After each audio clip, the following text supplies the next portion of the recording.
Hello बच्चों, कक्षा में आपका स्वागत है। इस अध्याय में आप इंटरनेट की एडवांस्ड अनुप्रयोग स्किल्स के बारे में सीखेंगे। सर्चिंग द वेब, परिचय, web crawling, web spider, indexing, searching, search को सीमित करना, ईमेल, ईमेल मैसेज के कंपोनेंट्स, ईमेल लिखना और भेजना, email folders, chat, Skype, Google Hangouts, Facebook messenger, WhatsApp, blogs एवं सामाजिक नेटवर्किंग साइट, ब्लॉग का परिचय, ब्लॉग के प्रकार, Facebook, Twitter, LinkedIn, e commerce, e commerce का परिचय, ई बिक्री के कई परिदृश्य, e commerce application, online shopping sites, cloud storage, cloud storage का परिचय, Google drive, Microsoft one drive, drop box, box, internet के उपयोग में वृद्धि, इंटरनेट के बढ़ते उपयोगकर्ता, इंटरनेट अनुप्रयोग परिचय। इंटरनेट विभिन्न सेवा सुविधाएं प्रदान करता है, जिसमें फाइल को एक से दूसरे जगह पहुंचाना, email, world wide web, chat room, blogging, notice board के साथ साथ मनोरंजन एवं ऑनलाइन शॉपिंग जैसे बहुत सारी ऑनलाइन सुविधाएं शामिल हैं। इसके अलावा कई सरकारी, शैक्षणिक एवं व्यावसायिक संस्थानों तथा लाखों व्यक्ति अपनी सूचनाएं कंप्यूटर में संग्रहित रखते हैं, जिन तक टेलीफोन लाइनों, फाइबर ऑप्टिकल केबल अथवा उपग्रह संचार व्यवस्थाओं के माध्यम से पहुंचा जा सकता है। इस पाठ में हम इंटरनेट के कुछ सबसे महत्वपूर्ण अनुप्रयोगों के बारे में पढ़ेंगे। Searching the web, web search करना एक सूचना प्राप्ति का तरीका है। वेब सर्च का उद्देश्य उन सभी प्रासंगिक दस्तावेजों की प्राप्ति है जो आपकी क्वेरी से संबंधित हैं, किंतु इसमें कुछ गैर प्रासंगिक दस्तावेज भी प्राप्त हो सकते हैं। वेब सर्च एक सर्च इंजन के द्वारा ही संभव है। एक वेब सर्च इंजन वह सॉफ्टवेयर है जिसे वर्ल्ड वाइड वेब से संबंधित सूचनाओं को खोजने के लिए बनाया गया है। सर्च रिजल्ट यानी खोजे गए परिणामों को सामान्यतः परिणामों की एक सूची के रूप में प्रस्तुत किया जाता है, जिसे सर्च इंजन रिजल्ट पेज यानी SERP कहा जाता है। सूचना वेब पेज, छवियों और अन्य कई तरह की फाइलों का मिश्रण हो सकता है। कुछ सर्च इंजन डेटाबेस अथवा ओपन डायरेक्टरीज से भी डेटा माइन यानी डेटा की खोज करते हैं। एक सर्च इंजन वास्तविक समय में निम्नलिखित प्रक्रियाओं को संभालता है: web crawling, web spider, indexing यानी अनुक्रमण, सर्चिंग यानी खोजना।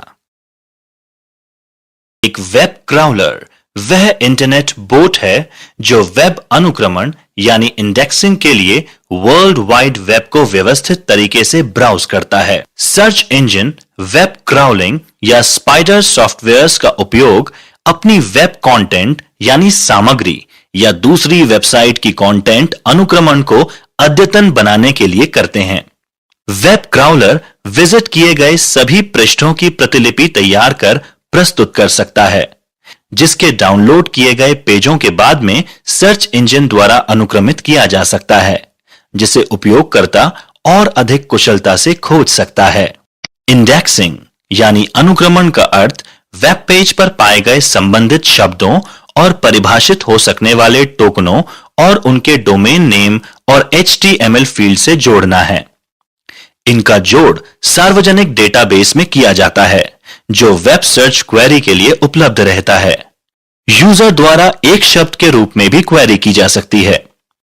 अनुक्रमण यानी इंडेक्स संबंधित सूचनाओं को शीघ्र से शीघ्र खोजने में मदद करता है। आमतौर पर जब कोई यूजर कोई क्वेरी करता है तो वह कुछ शब्दों का समूह होता है। इंडेक्स में निहित तौर पर उन सभी वेबसाइट के नाम होते हैं जहां क्वेरी शब्दों के कीवर्ड होते हैं एवं उन्हें तत्काल या क्षणिक तौर पर इंडेक्स से प्राप्त किया जा सकता है। वास्तविक processing load in web page यानी खोजे गए परिणामों को सूचीबद्ध करने में लगता है। Search engine. सर्च इंजन की उपयोगिता परिणामों की प्रासंगिकता पर निर्भर करती है। उसी शब्द या शब्दांशों से संबंधित जानकारी लाखों वेबसाइटों पर उपलब्ध होती है, लेकिन उनमें से कुछ पेज दूसरों की तुलना में क्वेरी से अधिक प्रासंगिक एवं लोकप्रिय हो सकते हैं। अधिकतर सर्च इंजन परिणामों की रैंकिंग करके सबसे अच्छे परिणामों को सर्च रिजल्ट के रूप में प्रस्तुत करते हैं। कौन सा पेज सबसे ज्यादा मैच करता है, किस क्रम में परिणामों को दिखाया जाना है, यह सुनिश्चित करने की प्रक्रिया हर एक सर्च इंजन में अलग अलग होती है। शोध के अनुसार आज सबसे ज्यादा लोकप्रिय सर्च इंजन जिन्हें इंटरनेट समुदायों द्वारा अत्यधिक काम में लिया जा रहा है, वे निम्न हैं: Google, Bing, Yahoo, Baidu, AOL, जिसे पहले अमेरिकन ऑनलाइन कहा जाता था, आस्क और लाइकोस। गूगल सर्च, जिसे सामान्यतः गूगल वेब सर्च या गूगल कहकर संबोधित किया जाता है, गूगल इनकॉर्पोरेशन का एक वेब सर्च इंजन है। यह वर्ल्ड वाइड वेब पर सबसे ज्यादा इस्तेमाल होने वाला सर्च इंजन है, जिसमें हर रोज 30 करोड़ से अधिक सर्च किए जाते हैं। गूगल के सर्च रिजल्ट पेज का ऑर्डर पेज रैंक नामक पेटेंटेड प्रायोरिटी रैंक एल्गोरिथम पर आधारित है। गूगल सर्च का मुख्य उद्देश्य वेब सर्वर पर सार्वजनिक रूप से उपलब्ध दस्तावेजों में शब्दों की खोज करना है, न कि डेटाबेस में उपलब्ध चित्र या डेटा में खोजना। यह मूल रूप से 1997 में लैरी पेज और सर्गेई ब्रिन द्वारा विकसित किया गया था। बिंग भी एक वेब सर्च इंजन है, जिसे पहले live search, Windows live search एवं MSN के नाम से भी जाना जाता था। इसे डिसीजन इंजन के रूप में माइक्रोसॉफ्ट द्वारा विज्ञापित किया गया था। बिंग का अनावरण 28 मई 2009 को माइक्रोसॉफ्ट के CEO स्टीव बॉल्बर द्वारा किया गया। यूट्यूब, ऑनलाइन वीडियो खोज। यूट्यूब वीडियो शेयरिंग एवं वीडियो सर्च वेबसाइट है, जिसका मुख्यालय सैन ब्रूनो, कैलिफोर्निया, संयुक्त राज्य अमेरिका में है। इस सेवा की शुरुआत फरवरी 2005 में पेपाल के 3 पूर्व कर्मचारियों द्वारा की गई, जिसे नवंबर 2006 में गूगल द्वारा 1.66 बिलियन में खरीदा गया, जो कि अब गूगल की एक सहायक कंपनी के रूप में कार्यरत है। यह साइट उपयोगकर्ताओं को वीडियो अपलोड करने, डाउनलोड करने, देखने एवं साझा करने की अनुमति प्रदान करता है, जो यूजर जनित और कॉर्पोरेट मीडिया वीडियोस के विविध वीडियो को प्रदर्शित करने वाली उन्नत वीडियो प्रसंस्करण टेक्नोलॉजी का इस्तेमाल करता है। सर्च हेतु उपलब्ध कंटेंट में वीडियो क्लिप, टीवी क्लिप्स, संगीत, वीडियो और अन्य कंटेंट होता है, जैसे कि वीडियो ब्लॉगिंग, लघु मूल वीडियो तथा शैक्षणिक वीडियो। वीडियो खोजने के लिए youtube.com पर जाएं।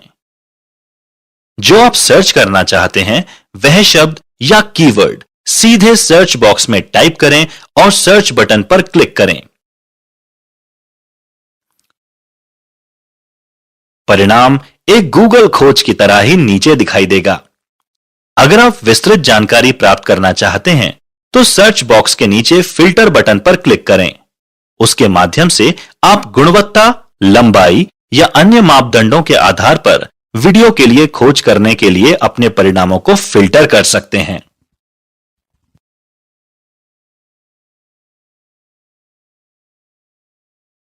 सर्च को सीमित करना। सर्च इंजन का कार्य न केवल अरबों पेजों में से सही पेज ढूंढना है, बल्कि उसकी कार्यविधि की जानकारी भी लेना है। निम्नलिखित सुझाव का इस्तेमाल वेब को कुशलता से प्रभावी तरीके से खोजने के लिए लाभदायक है। वाक्यांश के लिए खोज। सही वाक्यांश को खोजने के लिए वाक्यांश को कोटेशन में डालें, जैसे इन्वर्टेड कॉमास में वाक्यांश। यदि आपका वाक्यांश सनराइज ऑन माय बर्थडे है तो इसे इन्वर्टेड कॉमास में सनराइज ऑन माय बर्थडे के रूप में टाइप करें और इसकी खोज करें। इससे परिणाम की संख्या बहुत कम होगी तथा आप केवल वही वाक्यांश वाले परिणाम यानी रिजल्ट ही पाएंगे। अधिक विशिष्ट यानी स्पेसिफिक कीवर्ड्स का उपयोग करना। यदि आपके आईफोन में iOS 7 चल रहा है एवं आप मैनेजिंग बुकमार्क इन सफारी आर्टिकल को खोजना चाहते हैं तो केवल मैनेज बुकमार्क को नहीं सर्च करें, बल्कि पूरा मैनेजिंग बुकमार्क इन सफारी आईफोन iOS 7 कीवर्ड्स को सर्च करें। जितनी आप ज्यादा जानकारी देंगे उतने ही महत्वपूर्ण परिणाम आपको प्राप्त होंगे। एडवांस्ड सर्च का प्रयास करें। यदि आप अपनी सर्च पर अधिक नियंत्रण चाहते हो, जैसे कौन से भौगोलिक क्षेत्र में सर्च करना है, पेज कब बनाया गया या पेज का पढ़ने का स्तर, तो आप गूगल एडवांस्ड सर्च पर जाएं या बुनियादी खोज के बाद गियर आइकन पर क्लिक करें, जो रिजल्ट पेज के दाहिने कोने में ऊपर की ओर होता है, और फिर पॉपअप मेन्यू से आप एडवांस सर्च का चयन करें। परिवर्तन, गणना और बहुत कुछ। गूगल का उपयोग करके आप वेब पेज के अलावा कई जानकारियों को भी प्राप्त कर सकते हैं। गूगल कई तरह की गणनाओं जैसे 104 मल्टीप्लाई बाय 36.8 या $185 को यूरो करेंसी में कन्वर्ट करना, या फिर टाइम जोन के अनुसार अन्य जगह जैसे पेरिस का समय पता लगाना, या मौसम संबंधित जानकारी जैसे सैन डियागो का हालिया मौसम, या फिर शब्द की परिभाषा करना एवं अन्य कई गणनाओं में सक्षम है। दूसरे सर्च इंजन का उपयोग। यदि आपको गूगल सर्च से वो इंडेक्स्ड पेज नहीं मिले हों जो आप चाहते थे, तो आप अन्य विकल्प जैसे बिंग, याहू अथवा ask.com का उपयोग करें, क्योंकि प्रत्येक सर्च इंजन के खोज परिणाम अलग अलग प्राथमिकता के आधार पर परिभाषित होते हैं। ऐसा भी हो सकता है कि आपकी प्राथमिकता दूसरे इंजन से पहले की तुलना में ज्यादा प्राप्त हो। यदि आप एक जगह पर अटक गए हैं, तो इस उपाय द्वारा वही सर्च या खोज दूसरे सर्च इंजन में करके फायदा प्राप्त कर सकते हैं। ईमेल। इलेक्ट्रॉनिक मेल को 1983 से ईमेल कहा जाता है। यह एक मैसेज को डिजिटल फॉर्म में एक लेखक से दूसरे या अधिक प्राप्तकर्ताओं तक पहुंचाया जाता है। ईमेल इंटरनेट अथवा कंप्यूटर नेटवर्क द्वारा संचालित होता है। आज का ईमेल सिस्टम स्टोर कर प्रेषित यानी फॉरवर्ड करने वाले प्रारूप यानी स्टोर एंड फॉरवर्ड पर कार्य करता है। ईमेल सर्वर इसे स्वीकार करते हैं, भेजते हैं, पहुंचाते हैं तथा उसको संग्रहित भी रखते हैं। इसके लिए ना तो उपयोगकर्ताओं को और ना ही प्राप्तकर्ता को एक ही साथ ऑनलाइन होना अनिवार्य होता है। इसके लिए उपयोगकर्ता व प्राप्तकर्ता को इतने ही समय तक सर्वर से जुड़ा रहना होता है जब तक कि सूचना भेजी जा सके या प्राप्तकर्ता सर्वर से सूचना प्राप्त कर ले। दोनों का साथ होना कतई आवश्यक नहीं है। इंटरनेट ईमेल सूचना के 3 भाग होते हैं: संदेश, संदेश हेडर और मैसेज बॉडी। संदेश हेडर सूचना को नियंत्रित करता है, जिसमें मुख्य रूप से भेजने वाले का ईमेल पता तथा प्राप्त करने वालों के पते होते हैं। आमतौर पर इसमें वर्णनात्मक जानकारी भी जोड़ दी जाती है, जैसे विषय का हेडर क्षेत्र तथा मैसेज देने की तारीख व समय। लोकप्रिय ईमेल प्लेटफॉर्म्स में जीमेल, याहू मेल, आउटलुक एवं अन्य शामिल हैं। ईमेल का सामान्य फॉर्मेट localpart@domain है। उदाहरण के लिए jsmith@example.org। इसमें jsmith लोकल पार्ट है तथा example.org डोमेन नेम है। एक ईमेल एड्रेस में 2 भाग होते हैं। @ से पहले का भाग लोकल पार्ट कहलाता है। लोकल पार्ट मेल बॉक्स के नाम को, जो कि अक्सर यूजर या प्राप्तकर्ता का नाम होता है, जैसे कि jsmith। @ के बाद का भाग डोमेन का नाम यानी मेलबॉक्स के प्रबंधन संबंधित इकाई का नाम होता है, जैसे कि कंपनी का नाम यहां है example.com।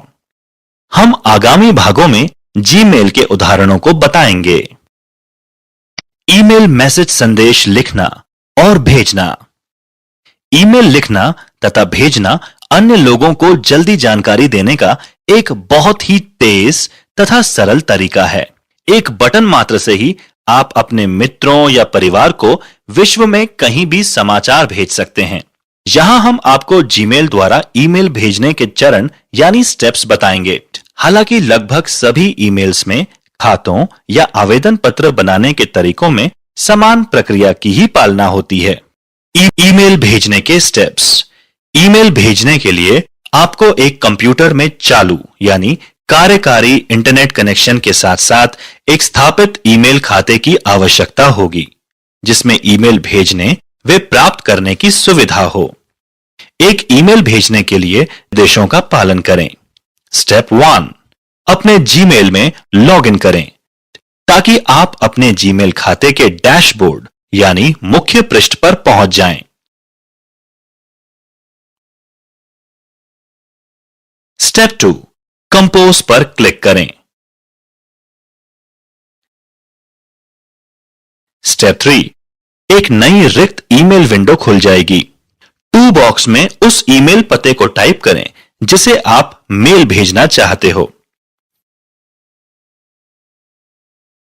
स्टेप 4, यदि आप किसी अन्य को भी शामिल करना चाहते हैं जिससे कि वे भी आपके संवाद से अवगत रहें, तो आप सीसी यानी प्रतिलिपि या बीसीसी यानी गुप्त प्रतिलिपि का उपयोग कर सकते हैं। सीसी का अर्थ कार्बन कॉपी तथा बीसीसी का अर्थ ब्लाइंड कार्बन कॉपी है। सीसी क्षेत्र में ईमेल पते के जोड़ने का अर्थ यह है कि सूचना की प्रति इस व्यक्ति या व्यक्तियों को भी प्राप्त होगी, किंतु यदि आपने इसे बीसीसी में डाला है तो उक्त ईमेल की एक कॉपी जिसका पता इसमें आपने भरा है को भी प्राप्त होगी, लेकिन दूसरे प्राप्तकर्ता उसका ईमेल एड्रेस नहीं देख पाएंगे। स्टेप 5, विषय यानी सब्जेक्ट फील्ड एक शीर्षक की तरह प्राप्तकर्ता को विषय के बारे में जानकारी पाने की अनुमति प्रदान करेगा। विषय फील्ड को खाली भी छोड़ा जा सकता है, परंतु उस दशा में आपको ईमेल को देखने एवं छांटने में समस्या होगी। स्टेप 6, मैसेज फील्ड में मैसेज टाइप करें। इसमें वर्ड डॉक्यूमेंट की तरह ही फॉर्मेट यानी संशोधित करने की सुविधा होती है, जैसे फॉन्ट स्टाइल, रंग और आकार बदलना। आप इसमें बुलेट बिंदु एवं वर्तनी को भी जांच सकते हैं। आप नीचे दिखाए गए मेन्यू में स्वरूपण यानी फॉर्मेटिंग चुन सकते हैं। स्टेप 7, अपना मैसेज ईमेल की बॉडी फील्ड में डालें। स्टेप 8, यदि आप अपनी लिखी ईमेल से संतुष्ट हैं तो कंपोज के नीचे स्थित सेंड बटन पर क्लिक करें।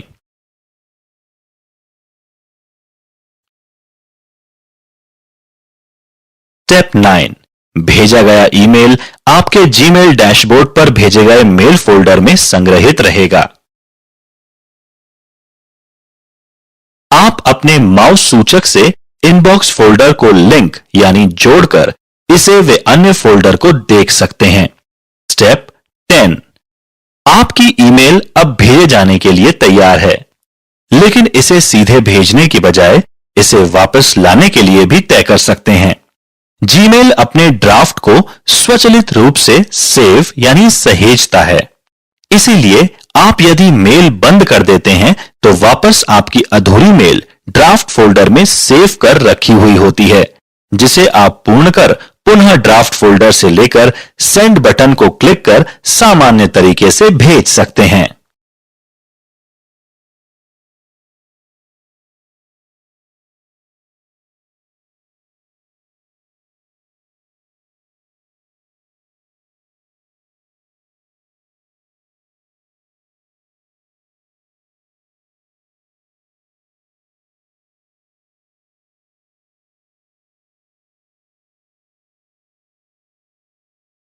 ईमेल फोल्डर्स वास्तव में जीमेल फोल्डर का उपयोग नहीं करता है।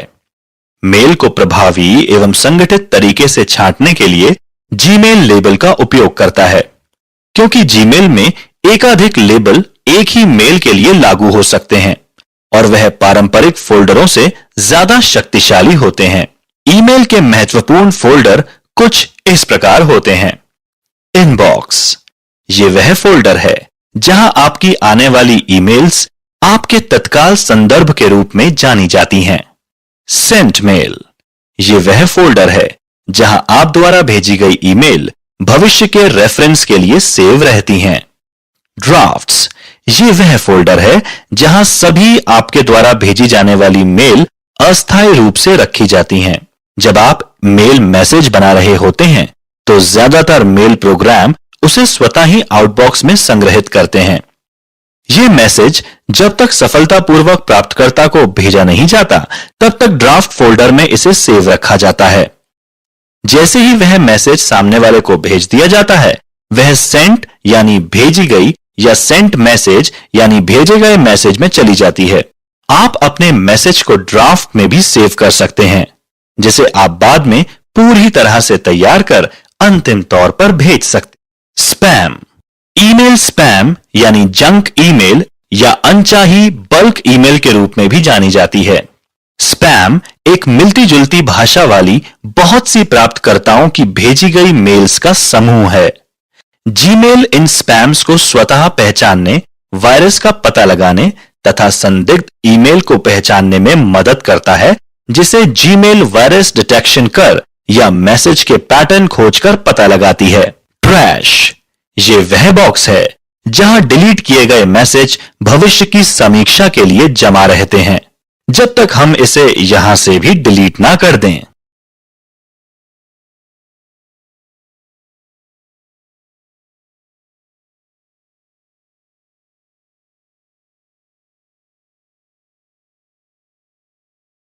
चैट। ये इंटरनेट पर संचार करने का एक लोकप्रिय तरीका है।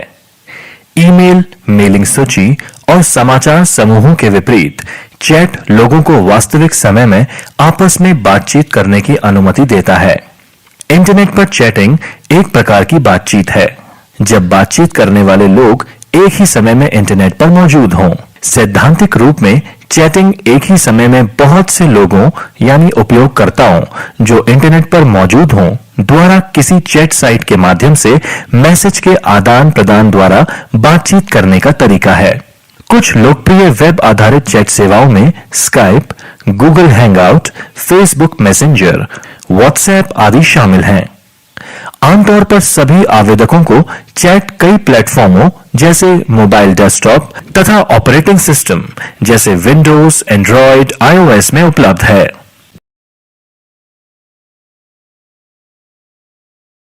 स्काइप एक एप्लीकेशन प्रोग्राम है जो वीडियो चैट और आवाज संदेश यानी वॉइस कॉल हेतु विशेष रूप से बनाया गया है। इसमें उपयोगकर्ता टेक्स्ट एवं वीडियो संदेशों, फाइलों तथा छवियों और साथ ही साथ कॉन्फ्रेंस कॉल भी कर सकता है। स्काइप उपयोगकर्ताओं को माइक्रोफोन द्वारा आवाज का संचारण करने, वीडियो का वेब कैमरे द्वारा तथा इंटरनेट पर त्वरित संदेश को प्रसारित करने की अनुमति प्रदान करता है। स्काइप डाउनलोड करने और सेट करने के लिए skype.com पर जाएं और एप्लीकेशन डाउनलोड करें। साइन अप करने के लिए उपयोगकर्ता अपने नाम और पासवर्ड बनाएं। लॉगिन जानकारी का उपयोग कर साइन इन करें। स्काइप विंडो दिखाई देगा। स्काइप कॉल करने के तरीके। किसी को भी एक स्काइप कॉल करने के लिए दूसरे व्यक्ति को भी स्काइप और इंटरनेट से जुड़ा होना चाहिए। स्काइप पर किसी को फोन करने के लिए जिस व्यक्ति को आप फोन करना चाहते हैं, कॉन्टैक्ट टैब में उस पर क्लिक करें। उस कॉन्टैक्ट की जानकारी दाहिनी तरफ के पैन में दिखाई देगी। कॉल बटन पर क्लिक करें। कॉल विंडो दिखाई देगा। जब तक अन्य व्यक्ति आपको जवाब नहीं देता, आपको रिंग सुनाई देगी। कॉल रिसीव होने पर आप जब तक चाहते हैं बात करें। कॉल समाप्त करने के लिए एंड बटन पर क्लिक करें। एक वीडियो कॉल करने के लिए कॉन्टैक्ट टैब पर उस व्यक्ति को क्लिक करें जिसे वीडियो कॉल करना चाहते हैं। उस कॉन्टैक्ट की जानकारी दाहिनी तरफ के पैन में दिखाई देगी। वीडियो कॉल बटन पर क्लिक करें। कॉल विंडो दिखाई देगा। जब तक अन्य व्यक्ति आपको जवाब नहीं देता, आपको रिंग सुनाई देगी और आपका वीडियो नीचे की ओर दिखाई देगा। जिसको आपने कॉल किया है, उस व्यक्ति का वीडियो वेब कैमरा से शीर्ष पर दिखाई देगा। अगर दूसरी तरफ वाले व्यक्ति के पास कैमरा नहीं है, तो इसके बिना भी जवाब देने के लिए आप अन्य ऑप्शन चुन सकते हैं या प्रोफाइल तस्वीर वहां दिखाई देगी। जब तक आप चाहते हैं बात करें। कॉल समाप्त करने के लिए एंड बटन पर क्लिक करें। Google hangout. गूगल हैंगआउट वह संचार मंच है जिसमें त्वरित संदेश सेवाओं, वीडियो चैट, एमएमएस तथा वीओआईपी की विशेषताएं शामिल हैं। ये 3 मैसेज सेवाओं का उत्पाद है जिसे गूगल ने अपने अंदर निहित यानी उपलब्ध सेवाएं गूगल टॉक, गूगल मैसेंजर तथा गूगल हैंगआउट से निर्मित किया है। Facebook messenger. फेसबुक मैसेंजर एक त्वरित मैसेजिंग सेवा और सॉफ्टवेयर का अनुप्रयोग है जो टेक्स्ट तथा आवाज संचार यानी वॉइस कम्युनिकेशन की सुविधा प्रदान करता है। फेसबुक की वेब आधारित सुविधाओं को एकीकृत कर फेसबुक यूजर अपने मित्रों से मोबाइल या मेन वेबसाइट दोनों पर ही चैट कर सकता है। व्हाट्सएप। व्हाट्सएप मैसेंजर स्मार्टफोन पर आधारित क्रॉस प्लेटफॉर्म इंस्टेंट मैसेजिंग यानी तत्काल समाचार मैसेंजर है। यह इंटरनेट का उपयोग कर टेक्स्ट संदेश, चित्र, वीडियो तथा ऑडियो मीडिया संदेशों को दूसरे मानक मोबाइल नंबर पर उपयोग करने की अनुमति प्रदान करता है। व्हाट्सएप का उपयोग करने के लिए अपने फोन पर व्हाट्सएप डाउनलोड करें। ऐप इसकी वेबसाइट और एंड्रॉयड के बाजार पर उपलब्ध है। अपने स्मार्टफोन से एप्लीकेशन को लॉन्च करें। अकाउंट क्रिएट करने के लिए संकेतों का पालन करें जो कि आपके फोन नंबर से लिंक होगा। व्हाट्सएप को अपने संपर्कों के साथ सिंक करने की अनुमति दें जिससे आप लोगों को मैसेज कर पाएंगे। अपनी स्टेटस बदलने के लिए नीचे नेविगेशन पट्टी में स्टेटस टैब पर क्लिक करें। एक नए कस्टम स्थिति को जोड़ने के लिए ऊपरी दाएं कोने में प्लस टैप करें। योर करंट स्टेटस इज के नीचे बटन को टैप कर आप वर्तमान स्टेटस को संपादित कर सकते हैं या एक डिफॉल्ट या नीचे दी गई सूची से पिछले स्टेटस ऑप्शन से भी आप स्टेटस चुन सकते हैं। अगर आप अपने स्टेटस को क्लियर करना चाहते हैं तो ऊपरी बाएं कोने में संपादित करें ऑप्शन का चयन करें। उन्हें व्यक्तिगत रूप से हटाने के लिए नीचे स्क्रॉल करें और क्लियर स्टेटस ऑप्शन पर क्लिक करें। एक चैट प्रारंभ करें। नेविगेशन पट्टी में चैट ऑप्शन टैप करें। आप जिसके साथ चैट करना चाहते हैं उस कॉन्टैक्ट पर टैप करें। आप नई चैट विंडो पर आ जाएंगे जहां आप एक संदेश टाइप कर सकते हैं या आपके स्थान, संपर्क, फोटो, दस्तावेज या वीडियो साझा करने के लिए आप आईफोन में एरो आइकन पर क्लिक कर सकते हैं। ब्लैकबेरी फोन में मेन्यू आइकन पर क्लिक कर सकते हैं और एंड्रॉयड, नोकिया या विंडोज फोन पर पेपर क्लिप आइकन पर क्लिक कर सकते हैं। आप वास्तविक समय में एक वीडियो रिकॉर्ड कर या एक तस्वीर लेकर साझा कर सकते हैं। आप व्हाट्सएप का उपयोग कर कई प्राप्तकर्ताओं के लिए एक संदेश ब्रॉडकास्ट कर सकते हैं। आप ग्रुप चैटिंग के लिए एक ग्रुप भी बना सकते हैं। भेजे गए संदेश जो प्राप्तकर्ता द्वारा पढ़ लिए गए होंगे उनके सामने 2 नीले टिक के निशान प्रदर्शित हो जाते हैं। आप विभिन्न सेटिंग्स बदल सकते हैं जैसे मीडिया डाउनलोड विकल्प, एप्लीकेशन के लिए बैकग्राउंड चित्र, प्रोफाइल चित्र, ग्रुप प्रोफाइल चित्र, फॉन्ट शैली, ब्लॉग्स एवं सामाजिक नेटवर्किंग साइट। एक ब्लॉग जानकारी या चर्चा हेतु तैयार की गई वेबसाइट है जो कि अलग अलग प्रविष्टियां जिन्हें पोस्ट भी कहा जाता है से मिलकर बनी होती है तथा जो आमतौर पर रिवर्स क्रॉनिकल यानी सबसे हाल ही में पोस्ट की गई पोस्ट सबसे ऊपर के रूप में दिखाई जाती है। वर्ष 2009 तक ब्लॉग्स आमतौर पर एक ही व्यक्ति का काम होता था। कभी कभार इसे एक समूह वाले एक विषय पर बातचीत करने हेतु उपयोग में लेते थे। अभी हाल ही में बहुत से बहुलेखक ब्लॉग यानी मल्टी ऑथर ब्लॉग विकसित हुए हैं जिनमें की बहुत से लेखकों द्वारा पोस्ट लिखी जाती है तथा पेशेवरों द्वारा संपादित की जाती है। न्यूज और समाचार पत्रों के पेशेवर, अन्य मीडिया के आउटलेट्स, विश्वविद्यालयों के विचारक समूह, वकालत समूह इत्यादि की उपस्थिति तथा योगदान की वजह से ब्लॉग ट्रैफिक लगातार बढ़ रहा है। ट्विटर एवं अन्य माइक्रो ब्लॉगिंग सिस्टम ब्लॉगों को संगठित कर नई धारणाओं में एकीकृत करने में मदद करते हैं। अधिकांश ब्लॉग इंटरैक्टिव होते हैं, जो आगंतुकों को अपने विचार संदेश ब्लॉग में GUI के माध्यम से छोड़ने की अनुमति देते हैं। यही अंतर क्रियाशीलता यानी इंटरैक्टिव ब्लॉग को दूसरी स्टैटिक यानी स्थिर वेबसाइटों से अलग पहचान दिलाती है। कई ब्लॉग एक विशेष विषय पर कमेंट्री पेश करते हैं, अन्य ऑनलाइन डायरी की तरह कार्य करते हैं, कुछ किसी विशेष व्यक्ति या संगठन के ब्रांड व विज्ञापन की तरह कार्य करते हैं। एक टिपिकल ब्लॉग में अक्षर, चित्र एवं दूसरी ब्लॉगों से जुड़ने की सुविधा होती है एवं यह अन्य विषय पर आधारित मीडिया को जोड़ने का कार्य करते हैं। एक सोशल नेटवर्किंग सेवा। एक सोशल नेटवर्किंग सेवा यानी SNS एक ऐसे सामाजिक नेटवर्क या लोगों का संघ है जो समान हितों, गतिविधियों, पृष्ठभूमि या वास्तविक जीवन के बीच सामाजिक संबंधों का निर्माण करने का प्रयत्न करता है। एक सोशल नेटवर्क सेवा प्रत्येक उपयोगकर्ता को एक प्रोफाइल द्वारा या उसके सामाजिक लिंक द्वारा प्रदर्शित करती है तथा बहुत सी अतिरिक्त सेवाएं जैसे करियर सेवाओं इत्यादि को प्रस्तुत करता है। सोशल नेटवर्क साइट्स वेब आधारित सेवाओं से सार्वजनिक प्रोफाइल बनाने, उन व्यक्तियों की सूची बनाने जिनसे इस सूचना को साझा किया जा सके, सूचनाओं को देखने इत्यादि के लिए अनुमति प्रदान करता है। सोशल नेटवर्किंग साइट अपने उपयोगकर्ताओं को अपने नेटवर्क में लोगों के साथ विचारों, ब्लॉग्स, चित्रों, गतिविधियों, घटनाओं और हितों को साझा करने की अनुमति प्रदान करता है। ब्लॉग के प्रकार। ब्लॉग्स कई प्रकार के होते हैं।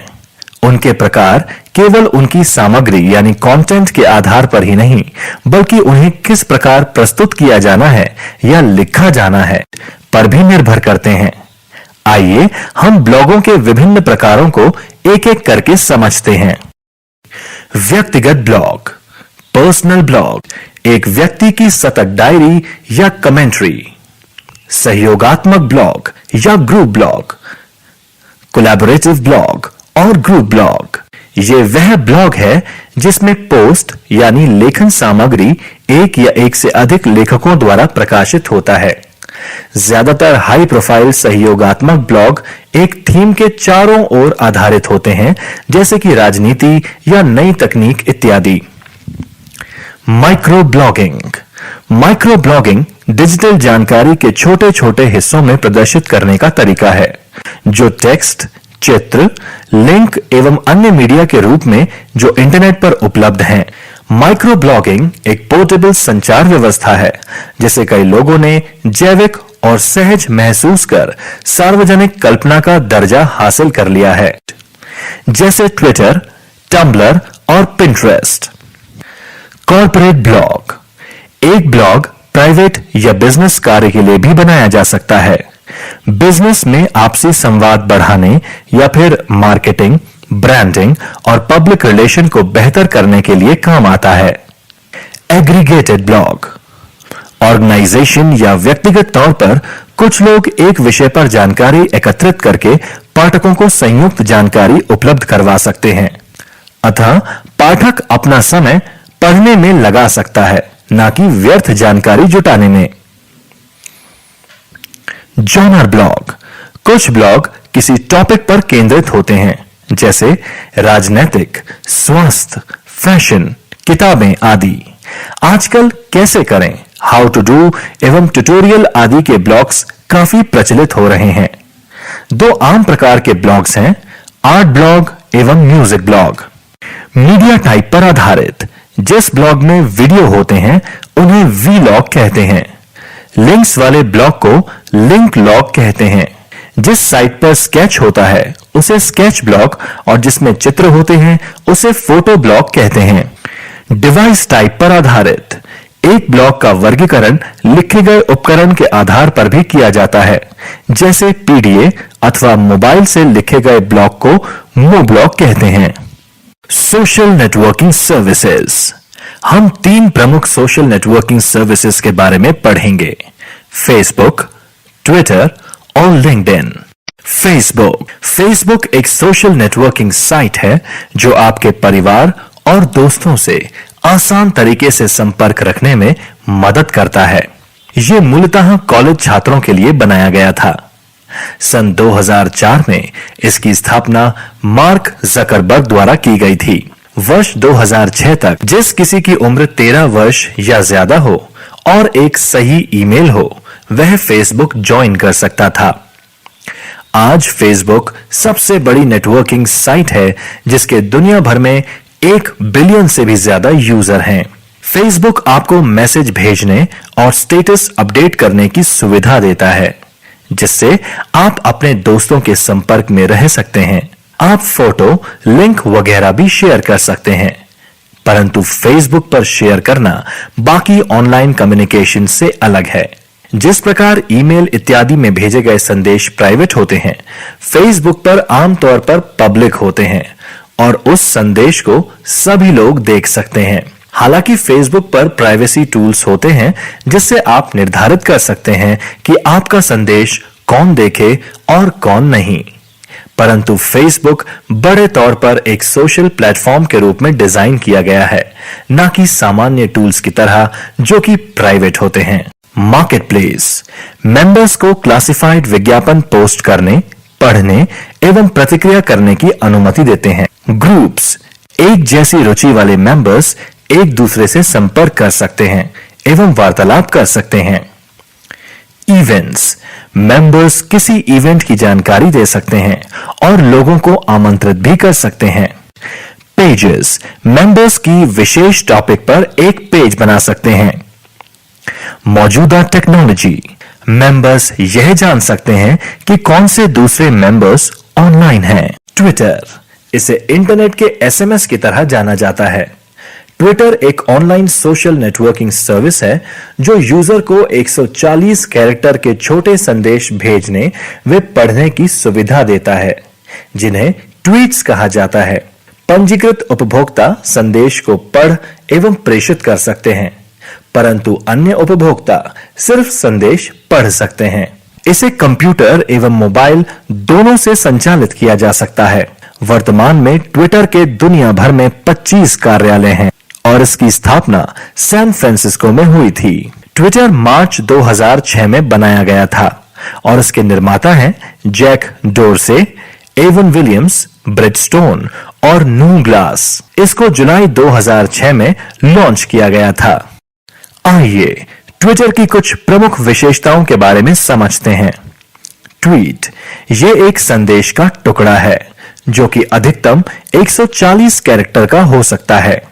शब्दों के बीच खाली जगह और पंक्चुएशन भी 140 कैरेक्टर में शामिल किए जाते हैं। ये एक प्रकार की ब्लॉग एंट्री या समझ लीजिए एक छोटे से ब्लॉग की तरह है। टाइमलाइंस तारीख के हिसाब से संदेशों का संकलन है। पब्लिक टाइमलाइन में हर संदेश का संकलन होता है। जब आप ट्वीट करते हैं तो आप खुद की टाइमलाइन बना लेते हैं, जो कि आपकी प्रोफाइल देखने वाले हर उपभोक्ता को क्रमबद्ध दिखेगी। टॉप मेन्यू में प्रोफाइल लिंक पर क्लिक करके आप खुद की टाइमलाइन देख सकते हैं। हर उपभोक्ता की एक विशेष टाइमलाइन भी होती है, जिसमें हर उस व्यक्ति के ट्वीट होते हैं जिसे उपभोक्ता फॉलो कर रहा होता है। ये आपके खुद के न्यूज स्टिकर की तरह होता है। आप बहुत से लोगों और समूह को फॉलो कर सकते हैं, सिवाय उन संदेशों के जो वह खुद किसी को भेज रहा है। आप सभी अन्य संदेशों को देख सकते हैं। ट्विटर प्रोफाइल टॉप मेन्यू की सेटिंग लिंक पर क्लिक करके आप अपनी प्रोफाइल एडिट कर सकते हैं। एक बात का ध्यान रखें कि आपके अकाउंट सेक्शन की हर चीज पब्लिक को दिखती है। अगर आप अपना वास्तविक नाम नहीं दिखाना चाहते तो अपना नाम बदल भी सकते हैं। हेडशॉट को आमतौर पर अपनी पिक्चर बनाया जाता है। फॉलोइंग और फॉलोअर्स फॉलोइंग ट्विटर में फ्रेंडिंग और सब्सक्राइबिंग के लिए प्रयोग किया जाता है। जब किसी की प्रोफाइल पेज पर विजिट करते हैं तो उसके चित्र के नीचे एक छोटा सा फॉलो बटन होता है। इस बटन पर क्लिक करने से आपके होम टाइमलाइन पर उस व्यक्ति के ट्वीट दिखाई देते हैं। ट्विटर पर फॉलोइंग एक तरफा होता है। जब तक कोई अपने अपडेट को गोपनीय नहीं करता, उसे आपकी फॉलोइंग रिक्वेस्ट को अप्रूव करने की जरूरत नहीं होती। अगर फीचर बंद ना किया हो तो उन्हें इस बात का एक मेल मिलेगा कि आप उन्हें फॉलो कर रहे हैं। वो भी आपके ट्वीट चेक कर सकते हैं और अगर आप उनके मतलब के संदेश भेजते रहते हैं तो वो भी आपको फॉलो कर सकते हैं। कॉन्वर्सेशन। सीधे संदेश प्राइवेट होते हैं, सिर्फ प्रेषक और पाने वाला ही उन्हें देख सकता है। आप इस प्रकार के संदेश सिर्फ उन लोगों को भेज सकते हैं जो आपको फॉलो करते हैं। इस प्रकार के संदेश आमतौर पर अच्छे नहीं माने जाते और लोग उन्हें नहीं पढ़ते। जिन ट्वीट में आपको मेंशन किया गया है, यह जानने के लिए ट्विटर पेज के राइट साइड पर @yourname पर क्लिक करें। अपने फॉलोअर्स को अपना ट्वीट दिखाने और किसी को विशेष रूप से भेजने के लिए शुरुआत की जगह कहीं भी @username लिख दें। Retweet RT। जब कोई दूसरा आपके ट्वीट को उसके खुद के फॉलोअर्स को दिखाना चाहता हो तो उसे रीट्वीट करता है। इसे करने का सामान्य तरीका है RT @original author content of original tweet retweeters comment। Hashtag से आप अपने ट्वीट में कुंजी शब्द या श्रेणियां जोड़ सकते हैं। हैशटैग लोगों को एक विषय पर ट्वीट को एक साथ करने की अनुमति देता है। इसमें हैशटैग चिन्ह का वर्ड बिना रिक्त स्थान के होता है। हैशटैग आजकल स्वचालित ट्विटर खोजों के लिंक में बदल जाते हैं। कॉन्फ्रेंस और इवेंट्स के लिए हैशटैग का काफी प्रयोग होता है।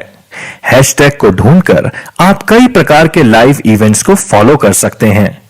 अपने शहर या राज्य में होने वाली घटनाओं की जानकारी रखी जा सकती है या किसी विषय को खोजा भी जा सकता है। लिंक्डइन एक व्यवसाय उन्मुख सामाजिक नेटवर्किंग वेबसाइट है जिसे दिसंबर 2002 में स्थापित कर 5 मई 2003 को चालू किया गया। मुख्य रूप से यह पेशेवर नेटवर्किंग के उद्देश्य से बनाई गई है। 2015 तक इस साइट का संपूर्ण राजस्व नियोक्ताओं एवं बिक्री पेशेवरों को जानकारी बेचने से प्राप्त होता है। इसके उपयोगकर्ता पेशेवर प्रोफाइल तैयार करते हैं जिससे दूसरी साइट के सदस्य उनके व्यापार पृष्ठभूमि, कार्य विशेषता समूह या संगठन के बारे में जानकारी प्राप्त कर सकें।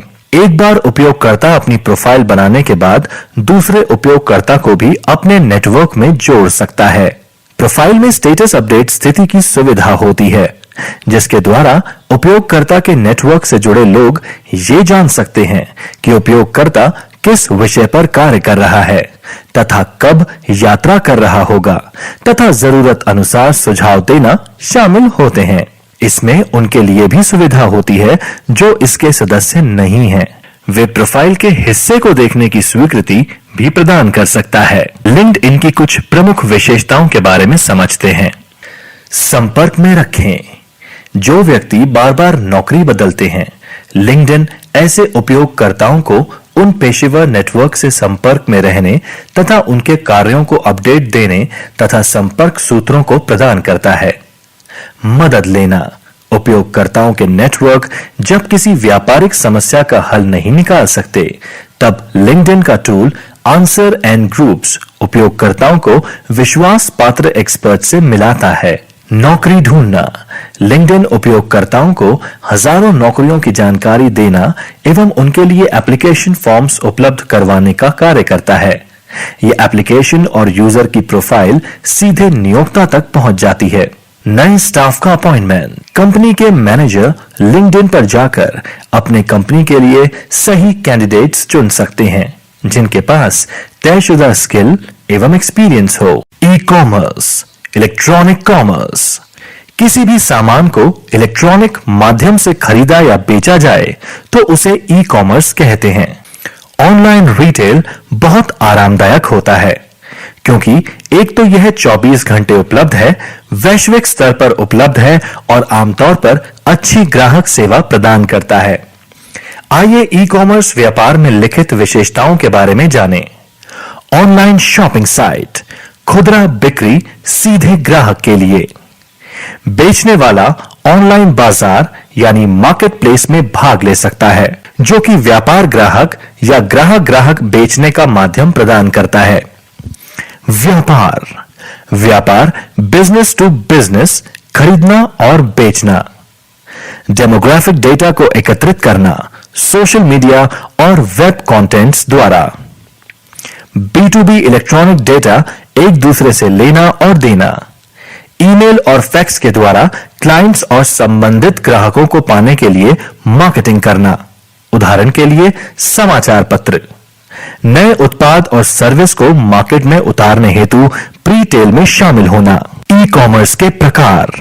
आइए ई कॉमर्स के प्रकारों के बारे में एक एक करके चर्चा करते हैं। प्योर क्लिक या प्योर प्ले संस्थाएं, जिन्होंने बिना किसी पुरानी चल रही संस्था के बस एक साइट खोली है। ब्रिक एंड क्लिक संस्थाएं, वह चल रही संस्था जिसने एक साइट लॉन्च की है ई कॉमर्स के लिए। क्लिक टू ब्रिक संस्था, ऑनलाइन रिटेलर जिसने बाद में कुछ जगहों पर दुकानें खोली हैं। ई बिक्री कई प्रकार की हो सकती है, जैसे व्यापार से ग्राहक, बिजनेस टू कंज्यूमर, कंपनी सीधे अपना सामान उपभोक्ता को बेचती है। B2C वेब शॉप्स आमतौर पर सभी विजिटर्स के लिए खुली होती है। व्यापार से व्यापार, कंपनी बिना सीधे ग्राहक को बेचे सीधे दूसरी कंपनी को सामान बेचती। इनको ऑनलाइन साइट पर लॉगिन करना पड़ता है। इसी तरह की साइट्स पर आमतौर पर ग्राहक के हिसाब से दाम, डिस्काउंट और माल की छटनी होती है। ग्राहक से व्यापार, कंज्यूमर टू बिजनेस, यहां ग्राहक अपना सामान ऑनलाइन बेचने के लिए लगा देता है, जहां कंपनी बोली लगा सकती है।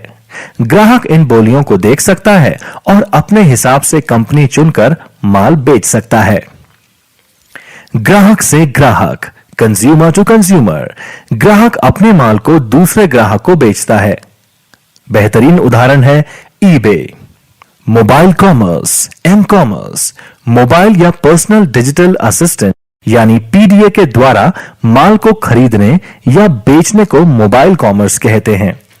अगली पीढ़ी कहे जाने वाले ई कॉमर्स में यूजर को इंटरनेट का इस्तेमाल करने के लिए किसी प्लग में तार नहीं लगाना पड़ता। कॉमर्स के प्रयोग। आइए ई कॉमर्स के विभिन्न प्रयोगों पर चर्चा करते हैं। सबसे प्रचलित ई कॉमर्स एप्लीकेशन है खुदरा एवं थोक व्यापार। खुदरा और थोक व्यापार में ई कॉमर्स के कई इस्तेमाल हैं। ई रिटेलिंग या ऑनलाइन रिटेल, ग्राहक से ग्राहक को इलेक्ट्रॉनिक कैटलॉग और शॉपिंग कार्ट मॉडल के माध्यम से माल बेचना। एक साइबर मॉल या ई मार्केट प्लेस ग्राहक और विक्रेता यानी सेलर को एक वेब ब्राउजर द्वारा एक वर्चुअल स्पेस में आकर्षित करते हैं। प्रचार, ग्राहक के व्यवहार, जरूरत और खरीदी के तरीकों की जानकारी वेब और ई कॉमर्स द्वारा जुटाई जा सकती है। ये प्रचार कार्यों जैसे कीमत तय करना, मोल भाव करना, उत्पाद के फीचर में बदलाव एवं ग्राहक के साथ संबंध बनाए रखने में मदद करता है।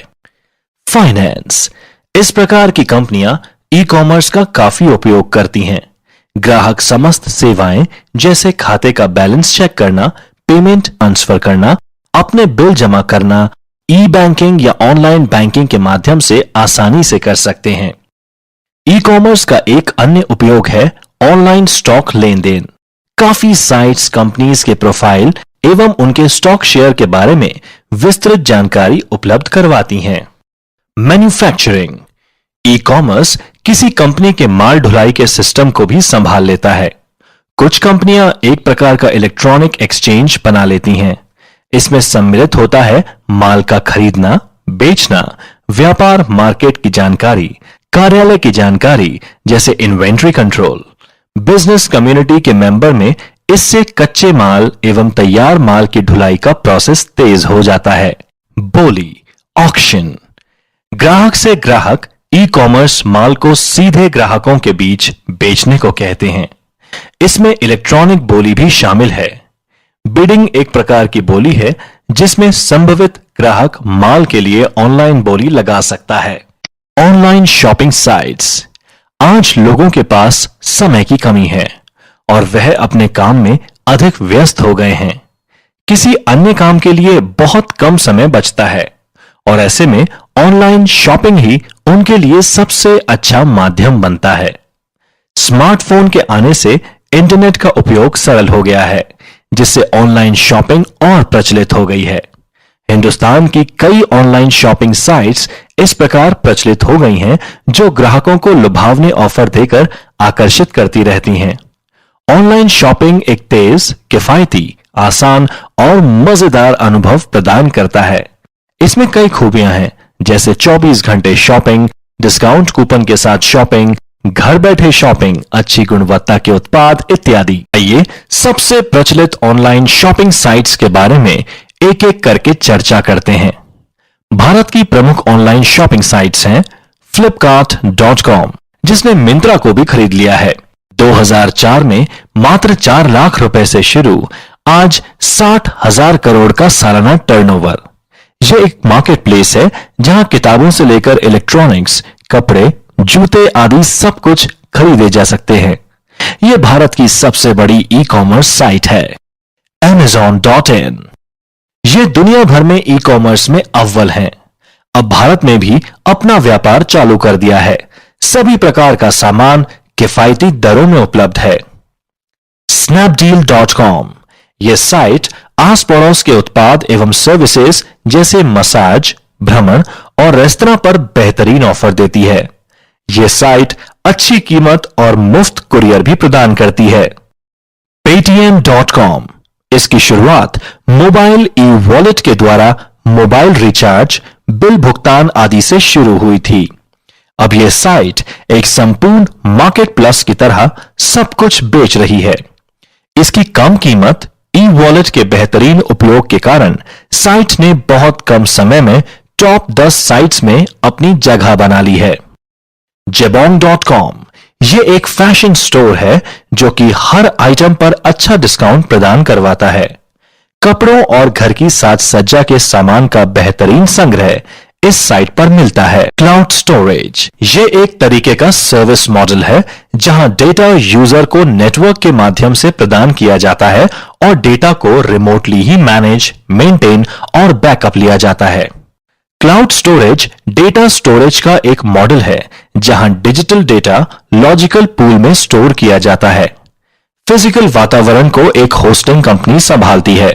यह इन कंपनियों की जिम्मेदारी है कि फिजिकल वातावरण सुचारू रूप से चलता रहे, डेटा हमेशा उपलब्ध रहे और सुरक्षित रहे। ग्राहक और कंपनीज अपना डेटा या एप्लीकेशन को स्टोर करने के लिए इस डेटा सर्विस को खरीद सकते हैं। क्लाउड स्टोरेज के पास में रखे हुए computer web service application programming interface यानी एपीआई या इस एपीआई का इस्तेमाल करने वाली एप्लीकेशन जैसे कि cloud desktop storage, cloud storage gateway या वेब आधारित कंटेंट मैनेजमेंट सिस्टम के द्वारा एक्सेस किया जा सकता है। Google drive, Google cloud storage के साथ ऑफिस टूल्स भी प्रदान करता है। इसमें एक word processor, spreadsheet, presentation builder और 15 GB का स्टोरेज स्पेस भी मिलता है। अगर आपके पास गूगल अकाउंट है तो आप आसानी से drive.google.com टाइप करके इसका इस्तेमाल कर सकते हैं। इस 15 GB स्टोरेज में आप डॉक्यूमेंट्स, चित्र, फोटोशॉप फाइल इत्यादि अपलोड कर सकते हैं। फाइल्स और फोल्डर्स को अपलोड करना यह बहुत आसान है। आप भी अपने कंप्यूटर से फाइल को गूगल ड्राइव पर अपलोड कर सकते हैं। आप गूगल क्रोम वेब ब्राउजर का उपयोग कर रहे हैं तो आप पूरे फोल्डर को भी अपलोड कर सकते हैं। फाइल को अपलोड करने के लिए गूगल ड्राइव से न्यू बटन को ढूंढकर उसका चयन करें और अपलोड करने के लिए फाइल अपलोड ऑप्शन का चयन करें। जिस फाइल को आप अपलोड करना चाहते हैं उसका चयन करें और फिर ओपन ऑप्शन पर क्लिक करें। फाइल आपके गूगल ड्राइव पर अपलोड हो जाएगी।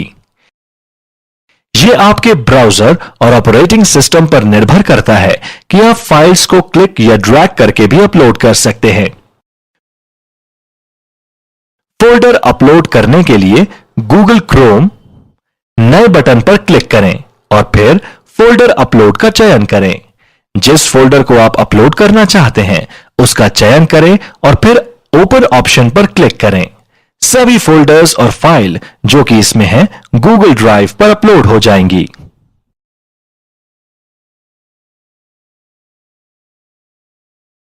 Microsoft one drive.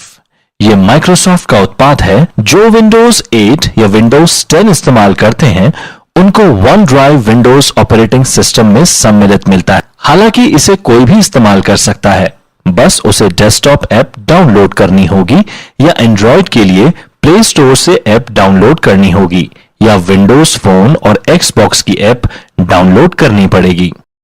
ड्रॉपबॉक्स ये सबसे पसंदीदा क्लाउड स्टोरेज है क्योंकि इसका इंस्टॉलेशन आसान है, ये भरोसेमंद है और इस्तेमाल करने में एकदम सरल है।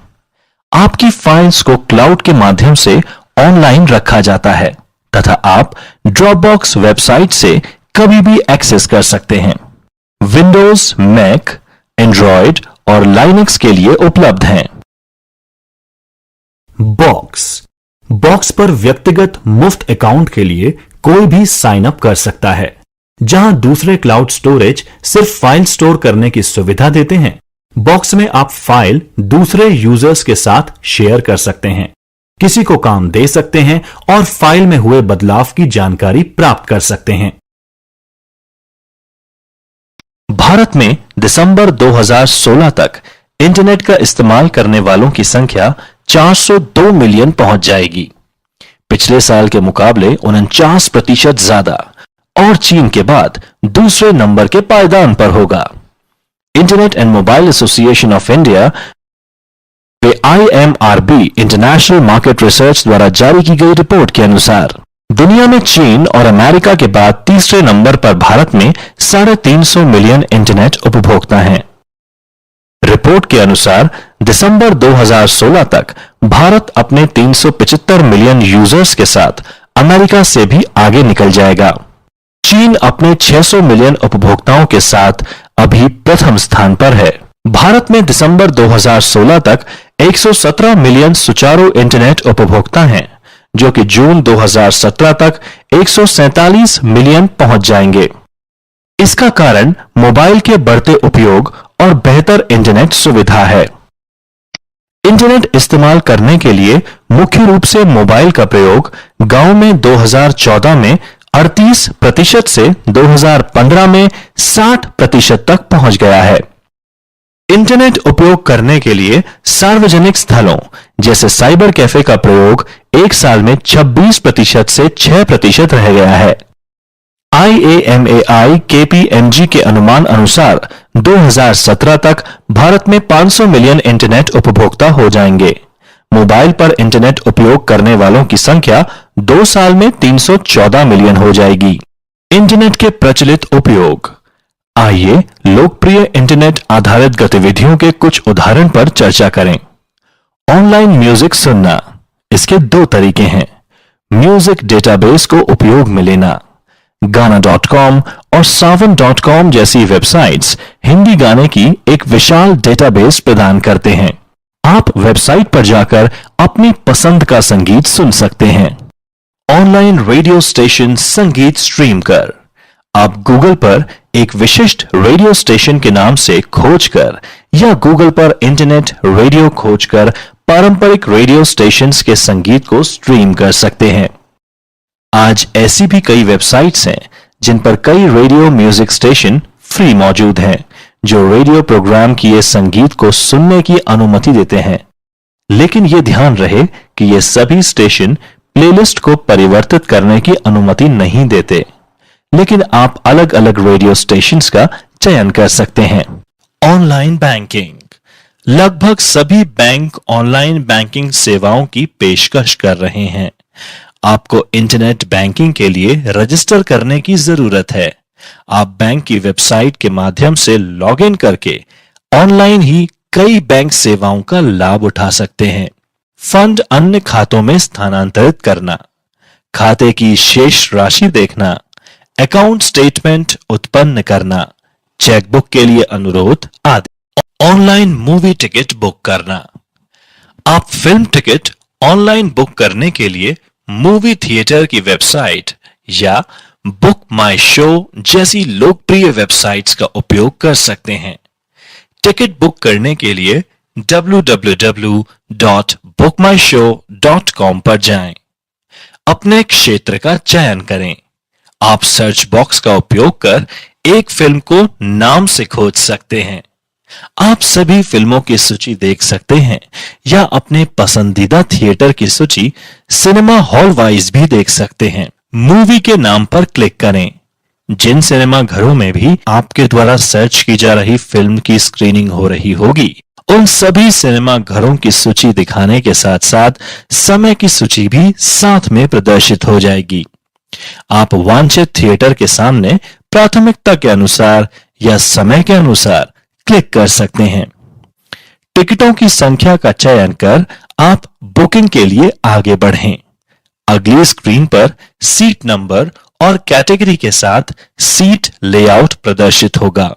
वांछित सीट नंबर का चयन करें और क्लिक करके आगे बढ़ें। देय राशि का विवरण सुविधा फीस सहित दाईं ओर प्रदर्शित किया जाएगा। प्रोसीड पर क्लिक करें। अपना ईमेल एड्रेस और मोबाइल नंबर दर्ज करें। स्क्रीन पर दिखाए गए विभिन्न ऑफर का लाभ भी आप उठा सकते हैं। उपलब्ध विभिन्न विकल्पों से भुगतान विकल्प का चयन करें। भुगतान होने के बाद आपको ईमेल और मैसेज के माध्यम से सूचित किया जाता है। वे एक पिन नंबर भी मिलता है जिसे आपको सिनेमा घर की टिकट विंडो पर दिखाना होता है, जहां से आपको टिकट प्राप्त होगा। ऑनलाइन टीवी देखना। आप विभिन्न वेबसाइट्स का उपयोग कर ऑनलाइन टीवी देख सकते हैं। उदाहरण के लिए www.starsports.com का उपयोग कर आप विभिन्न खेल कार्यक्रम देख सकते हैं और लाइव मैचेस को भी ऑनलाइन देख सकते हैं, वह भी केवल कुछ ही मिनट की देरी के साथ। इसी तरह आप इस लिंक aajtak.intoday.in/livetv.html का उपयोग कर आज तक चैनल ऑनलाइन देख सकते हैं। इसी प्रकार के कई अन्य वेबसाइट्स आप गूगल का उपयोग करके खोज कर सकते हैं।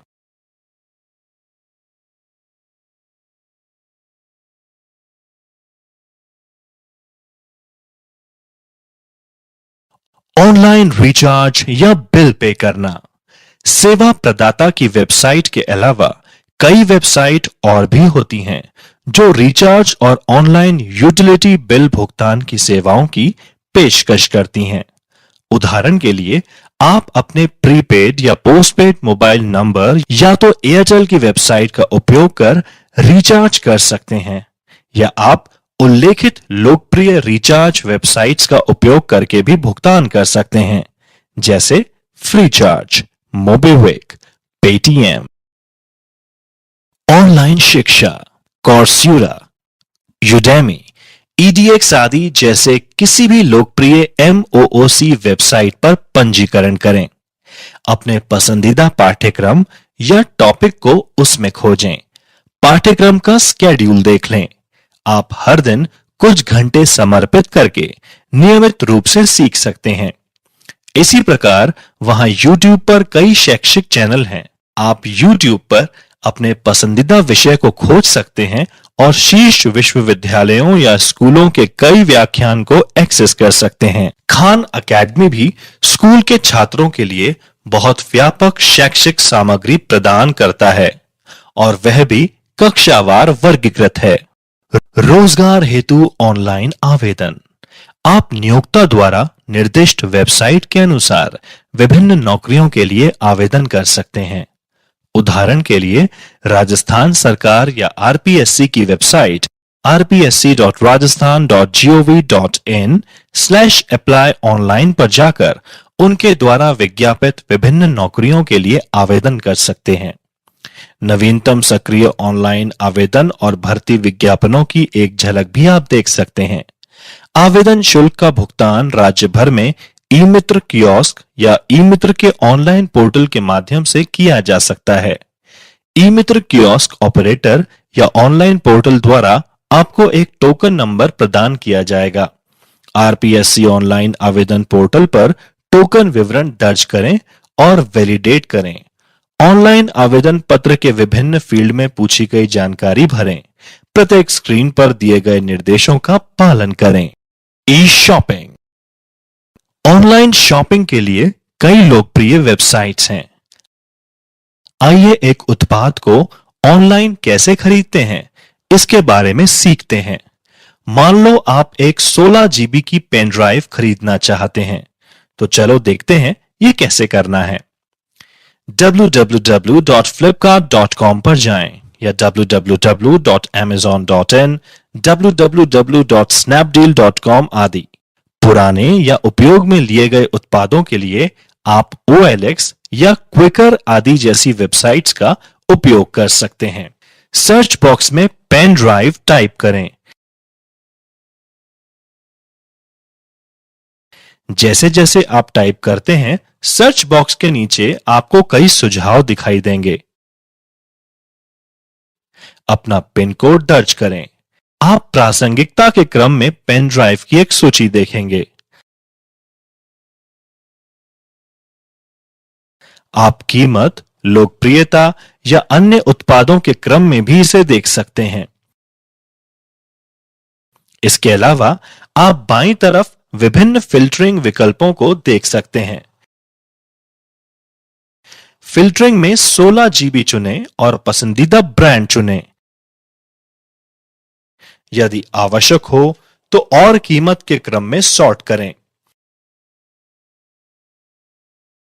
लिस्ट से किसी उत्पाद या उत्पाद नाम पर क्लिक करें।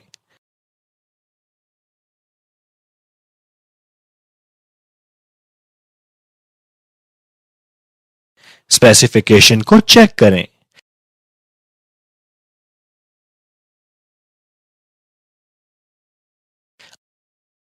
अगर सब कुछ ठीक दिख रहा हो तो ऐड टू कार्ट पर क्लिक करें।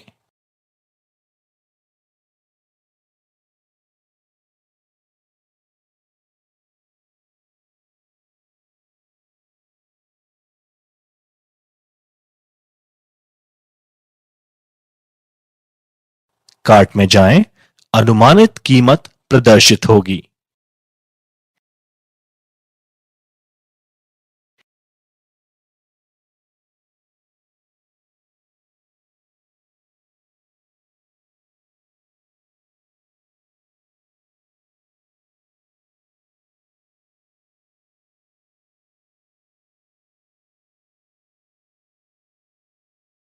प्लेस ऑर्डर पर क्लिक करें।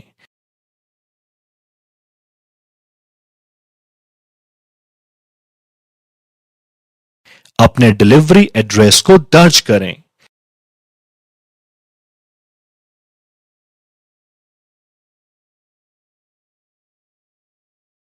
किसी भी भुगतान पद्धति का चयन करें। अगर आप ऑनलाइन भुगतान करने के लिए तैयार नहीं हैं, तो आप डिलीवरी पर नकद भुगतान यानी COD विकल्प का चयन भी कर सकते हैं।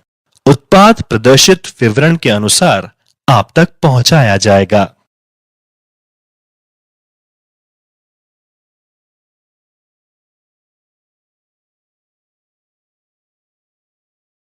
ऑनलाइन प्रॉपर्टी के लिए सर्च करें। 99 एकर्स और मैजिक ब्रिक्स जैसी वेबसाइट्स का उपयोग कर आप अपने इलाके में बिक्री या किराए के लिए उपलब्ध विभिन्न संपत्तियों के लिए खोज कर सकते हैं। आप इन वेबसाइट्स पर जा सकते हैं। संपत्ति का विवरण वेबसाइट पर उपलब्ध विभिन्न विकल्पों या आवश्यकता के अनुसार देख सकते हैं। सर्च करें और प्रदर्शित विभिन्न विकल्पों को नेविगेट करें। आप ब्रोकर या संपत्ति के मालिक से भी संपर्क कर सकते हैं।